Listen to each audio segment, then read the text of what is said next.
US, we make 77 cents on the dollar compared to guys with the same education and experience, except in STEM, we make 99 cents on the dollar, and companies are looking for girls in STEM. So I think if we tell them the truth, they'll want to stay.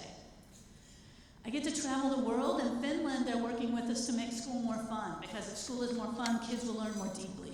And so we have to, you guys as leaders in your community, we have to help the schools understand that there's nothing wrong with fun in school.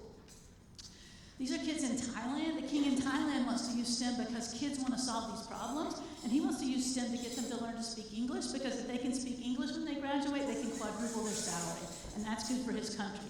So for whatever reason the leaders want to do STEM, I don't care. I just want us to do it for kids all over the world because it's what they need. We're currently working in Egypt. The president of Egypt met with us and said, I want all of my kids to have access to this. I need them all to be problem solvers if we're going to flourish as a country. So we started working with them in January. We started training teachers and principals in August. He wants every kid in the country to have the capability of being a problem solver. This is where I live in Charlotte, about 1 million people, kids from 120 countries, lots of different issues.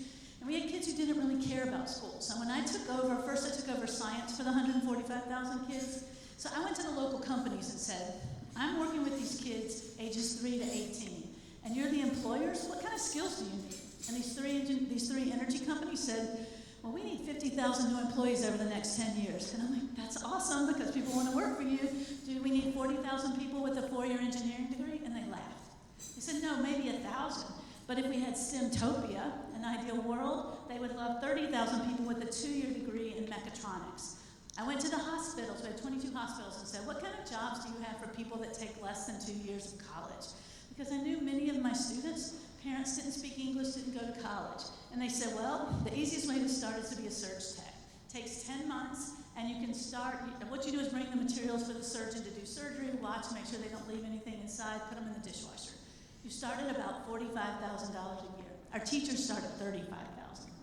Once you get in as a surge tech, hospitals will pay for you to do anything else. You can go 2 more years and do radiation therapy. You can run x-ray machines, MRIs, mammograms, and they start at $90,000. This job only takes 2 years of training. While somebody's having open heart surgery, there's a person behind the curtain having surgery. Their blood is out of their body in the tubes, and this lady's watching their blood, watching the computer. By federal law in the US, she can only work 12 hours a week, so most people work 2 6-hour days. If she makes a mistake, somebody could die, so that's why there's these rules. But she starts at $150,000 a year. When you can show people that learning STEM makes a difference, they'll want to. We need to talk to kids about apps. We've been talking about lots of things today. Kids can make their own apps. My church adopted a high-poverty middle school. We give every kid, every rising 6th grader, a Raspberry Pi. And we had a 6th grade kid make an app to teach other 6th graders how to do math. Made $250,000 the first year. We'll make about $750,000 this year, a 12-year-old. And we need to talk to them about the STEM in the jobs. Right now, according to Change the Equation, 50% of our jobs are STEM. In 10 years, it'll be 75%. So no matter what kids are doing, they need to do it. And if you think about little kids, these are 3 and 4-year-olds, if you go watch them, how many times do they say why? I mean, they were born to do STEM, but their teachers don't know how. So in Charlotte, we worked with their teachers, turned the day into STEM. What happened with these kids who were 6 months to a year behind because they were poor kids who hadn't had opportunities, by the time they got to kindergarten and they were doing this much STEM, 99% of them were on grade level. These little girls don't know they're not supposed to like math, and so how we talk to them affects their thoughts. Can you start the video? In the bottom right-hand corner. Or bottom left-hand side. Who's my pretty girl?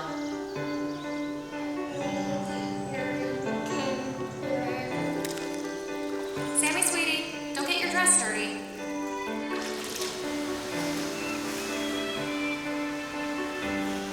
Sam, honey, you don't want to mess with that. Let's put him down.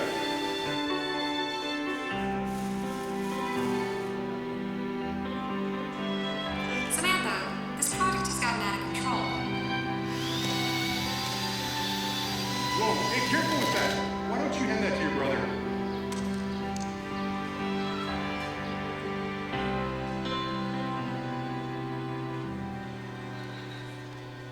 Our words can have a huge impact.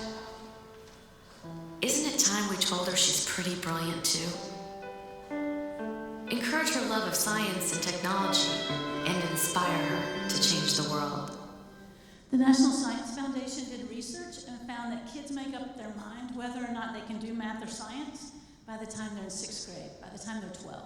So what we do for young kids before that is really critical. And why does it matter to your kids? I saw you guys react to those careers. You knew they were good. We use this phrase from Marian Wright Edelman of the Children's Defense Fund: you can't be what you can't see. We've been talking a lot about mentors. At Discovery, we use video to bring the world to kids. So we can bring mentors to them who look like them, even if there's no one nearby.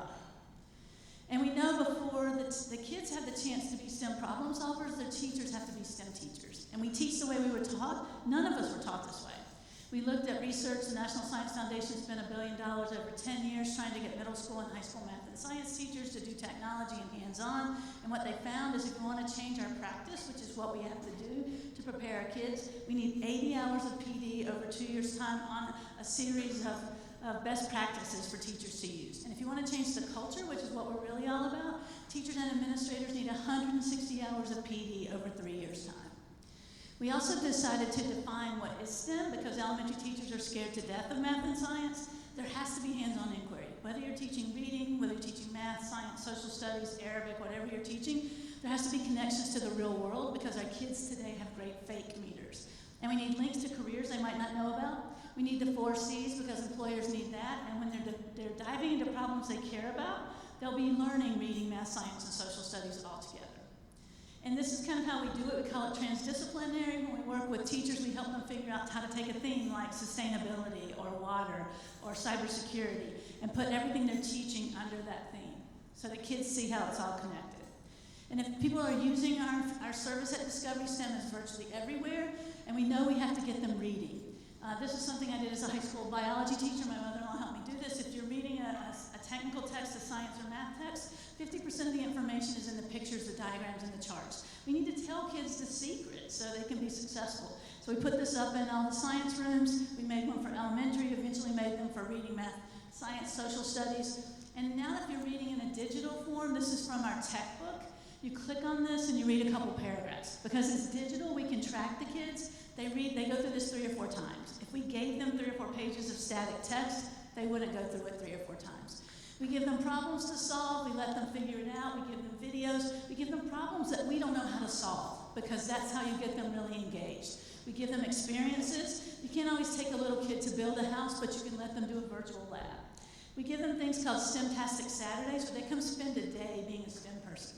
National Science Foundation research says if under the age of 16 you had at least one day where you got to be an engineer or a computer technology person, that can keep you going when you get to college and have that professor who thinks it's their job to kick kids out of calculus and physics. We also need to involve families because the families don't know what this is, and we have many families who are underemployed or unemployed, so we do STEM family nights to get them to understand what's out there for their own kids. We do after-school clubs, we do summer camps. We have this website, has everything free, K-12. If you know people that are teachers, please share it. We want them to know it. Typically, you would charge about $10,000 for a week of camp curriculum. We give it away because we know if teachers will spend some time with this, looking at these 3 of the grand challenges of engineering, they will be forever changed as teachers, and they will understand the power of STEM. We also have competitions and all other kinds of free stuff. We have Navy STEM for the classroom to show kids jobs. There's lots of just really cool things here like STEM of nutrition, science of everyday life, free things for kids and teachers. Doing this work in Charlotte, we had an amazing impact on our scores. Scores are really important to most teachers no matter where they live. We went up 44 points in 5th and 8th grade science while the state went up 5, went up 35 points in biology while the state went up 10. In math, all we did was put a song, a story, a game, a picture, a chart, something with every math lesson. It took less than a minute to give the kids a reason to learn math. And our math scores went up almost 30 points in elementary, 33 points in middle school, and 26 points in high school. And we knew if we could get kids through algebra and biology the first time, they have a 98% chance of passing.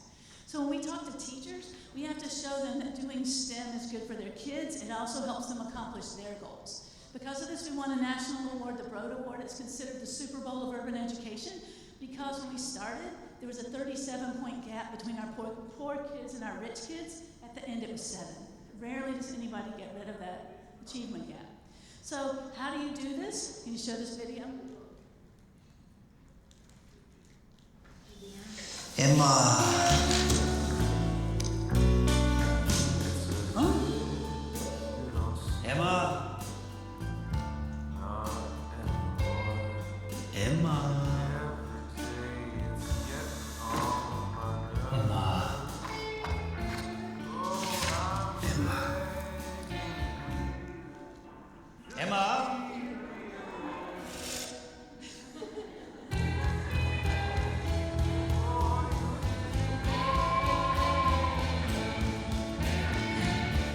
I show you that because we can all use a good laugh, but teachers are very afraid of change. You guys have been talking about change. They're held accountable by how their kids do in reading and math and sometimes science, and so we have to hold their hands and help them. We looked at other research that was out there. University of Chicago, a group called the Outlier Research Group, looked at 150 schools that called themselves STEM to figure out what made them successful, and it had nothing to do with science, technology, engineering, and math. It was about real-world learning, a collaborative community. It was about learning skills that would help them in life, and it was personalized learning. And with technology, teachers can do that. It was connecting to real problems that companies had around them. They were seeing their teachers learn more, their families were involved, and they did PBL. It was hands-on inquiry, and they talked about how things fit together. So we built that into our programs. We work with, when we come in to work with a school district, we work with the school board, we work with community leaders, business leaders, we work with teachers, principals, parents, and kids, and we're there for 3 to 5 years. We're there holding their hands as they go through change. These are the STEM dispositions we're trying to develop in the students as well as the teachers. And if you look at these skills, these dispositions, there's nothing there that you wouldn't want in your country, in your company. We firmly believe this has to be for all kids. If we're going to solve the problems of the world, this can't just be for the kids in the wealthy private schools whose parents are engineers and IT specialists and doctors.